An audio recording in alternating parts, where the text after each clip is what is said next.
देखिए, आपको centre of मास हम बता दिए। अब आता है इसमें कुछ छोटा छोटा कंसेप्ट दिमाग में रखिएगा, समझे। कहता है क्या कि are the centre of mass and centre of gravity two words for one and same. Same है क्या दोनों? माने centre of mass and centre of gravity दोनों सेम है क्या? तो हम बताए हैं कि सेंटर ऑफ मास जो होता है ऑफ बॉडी और सिस्टम में point where the total mass of the body is situated, supposed to be situated and execute the motion। लेकिन सेंटर ऑफ ग्रेविटी क्या है? द सेंटर ऑफ ग्रेविटी का मतलब हो गया कि mass is related with g, and the variations of g जो होता है वेरिएट करता है due to altitude, due to inside the earth, due to rotations of earth, due to the shape of earth. सब आपको आगे पढ़ना है। तो देख, लेकिन हम आपको बता रहे हैं कि अगर the centre of gravity are considered in a uniform gravitational field, अगर यूनिफॉर्म ग्रेविटेशनल फील्ड है, मतलब यूनिफॉर्म ग्रेविटेशनल फील्ड है, इसका मतलब कि जी क्या हो जाएगा?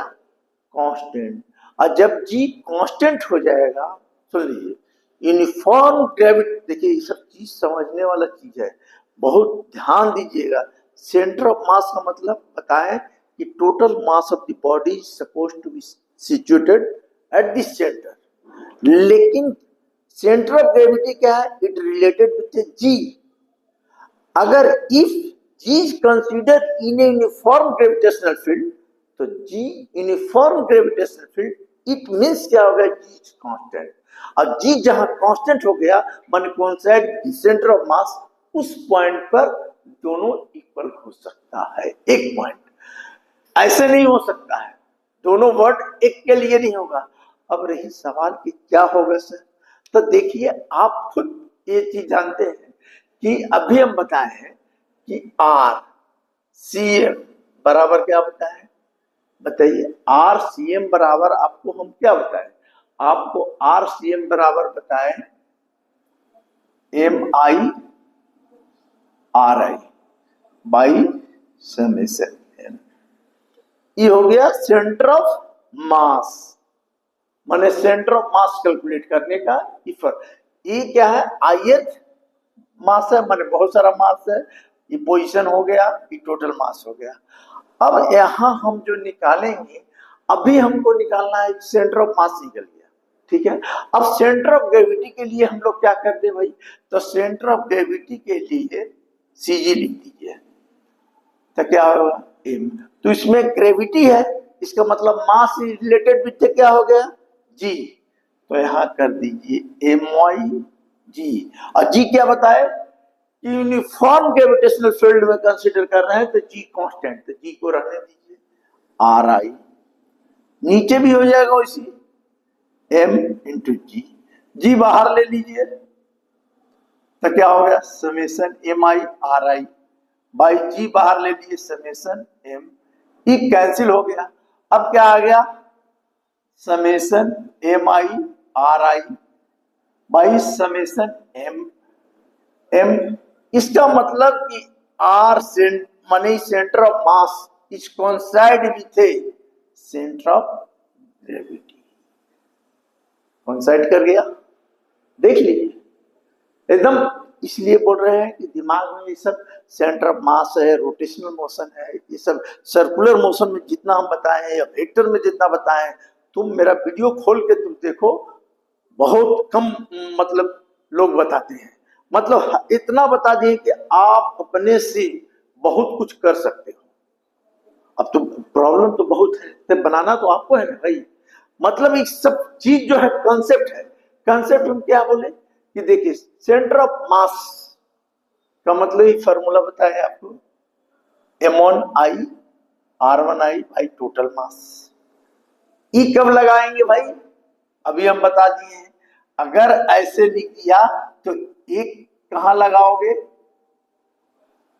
तो फट से अगर दिमाग में प्रैक्टिस है तो बोल सकते हो कंटिन्यूअस डिस्ट्रीब्यूशन ऑफ मास रहेगा।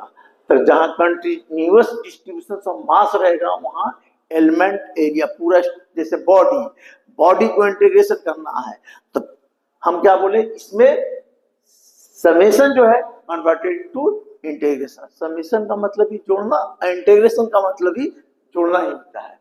तो ये हो गया। अब ये आपको जब यूनिफॉर्म ग्रेविटेशनल फील्ड रहेगा तो उसमें जी कांस्टेंट रहेगा। अभी हम आप लोग पढ़े होंगे तो जी तो हम बताए कि जी का जो वेरिएशन होता है, एक होता है कि ऊपर जाने के बाद भी जी बढ़ता मन घटता है, नीचे आने पर लोग बोलता है जी क्या होता है, बढ़ता है, लेकिन इनसाइड द अर्थ जाएगा तो जी घटेगा। ये सब बताएंगे ग्रेविटेशनल में, ये सब पॉइंट याद हो। Due to rotation of earth उसमें भी जी का वेरिएशन होता है, समझे। ड्यू टू शेप ऑफ अर्थ के चलते भी जी का जी पढ़ना है तो आप इतना तो जान ही सकते हैं कि centre of mass centre of gravity में आपको ये पॉइंट बता दिए। अब रही सवाल, देखो दूसरा पॉइंट क्या है, हमने लिखा है कि देखो ए एंड बी, देखिए ये सब मिटा देते हैं। अब दूसरा पॉइंट है क्या, ये सब ध्यान दीजिएगा। अभी देखिए आपको एक दिया हुआ है कि टू मास, तो two mass A and B are, A and B are separated by distance कितना है, एल। तो एल है, तो देखिए A and B are two mass separated by distance L. तो कैलकुलेट क्या निकालना, सेंटर ऑफ मास इसका देखते हैं। तो सेंटर ऑफ मास तो पहले हम क्या बोले आपको, तो मन you should study the coordinate system. Coordinate system का मतलब क्या हो गया कि इसका कोऑर्डिनेट देखिए यहां पर बनाते हैं, यहां पर जैसे कोऑर्डिनेट, अच्छा चलिए ई सेपरेटेड बाय डिस्टेंस एल है तो ई m1 मास है, मान लीजिए m1 मास है, ई m2 है। चलिए इसका कोऑर्डिनेट सिस्टम क्या होगा भाई, तो कोऑर्डिनेट सिस्टम के लिए क्या हो गया, पहला समेशन वाला। तो समेशन वाला तो यहाँ पर कोऑर्डिनेट सिस्टम जब भी रहेगा तो x axis y axis z, इसी पॉइंट पर तो इसका कोऑर्डिनेट सिस्टम क्या होगा, ए जीरो और जीरो। एक्स एक्सिस यहीं पर है तो एक्स एक्सिस भी जीरो, वाई एक्सिस भी जीरो और जेड एक्सिस भी जीरो। इसको समझो ध्यान से। अब ई पॉइंट यहाँ m1 मास है, m2 मास है, तो इसका क्या होगा भाई इस पॉइंट पर, तो इस पॉइंट पर एक्स एक्सिस क्या होगा तुम्हें बताओ। तो एक्स एक्सिस यहाँ पर बोलिए, ये जब ये पॉइंट है तो इसका एक्स एक्सिस क्या है, एल, वाई एक्सिस जीरो और जेड एक्सिस जीरो। ठीक है, अब इतना हो गया।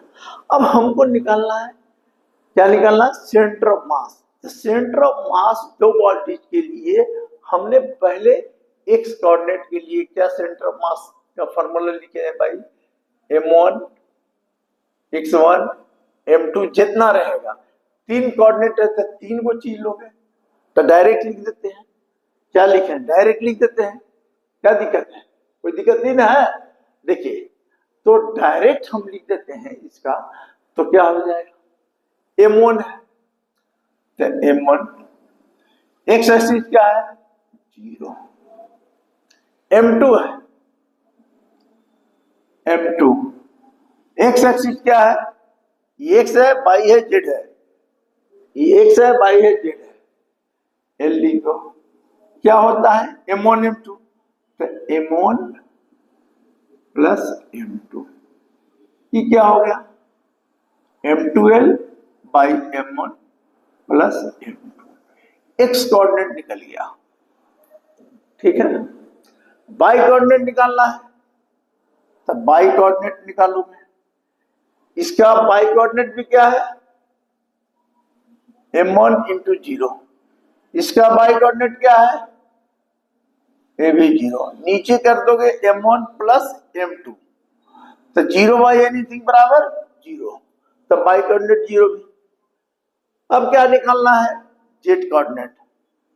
तो जेड कोऑर्डिनेट में क्या है, ये भी जीरो और जेड कोऑर्डिनेट भी जीरो, तो m1 into zero m2 into zero by m1 plus m2, ये भी जीरो, यानी तीनों जीरो हो गया। तो सेंटर कॉर्ड माने सेंटर क्या निकला, तो निकल गया मेरा m2l by m1 plus m2 zero zero, ऐसे फर्क बनेगा, ये हो गया, समझिए। तो ये सब की प्रॉब्लम हुआ। अब देखिए तीसरा हम बताते हैं आपको। तो देखिए तीसरे के केस में आप क्या करेंगे, देखिए इस समझ में आ गया। अब इसको मिटाते हैं। अब देखिए सेंटर ऑफ मास, थोड़ा ध्यान दीजिए। अब सेंटर ऑफ मास, 3 मास है। तो 3 मास क्या है, हमने लिखा है, क्वेश्चन में दिया हुआ है 3 मास।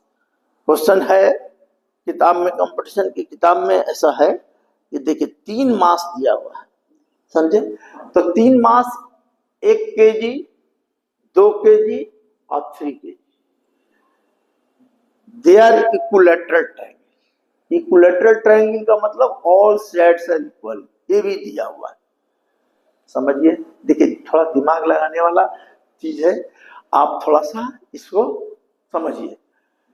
ये सब छोटा छोटा चीज आप समझ जाएंगे ना, तो आपको मतलब आगे प्रॉब्लम बनाने में दिक्कत नहीं होगा, समझे। सेंटर ऑफ मास, तो ये हो गया 1 kg, 2 kg, 3 kg, ठीक है।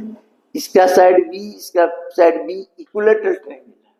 अब इक्विलैटरल ट्रायंगल है तो सेंटर ऑफ मास कहाँ जाएगा भाई, तो आप इसका हमको कोऑर्डिनेट निकालने कह रहा है।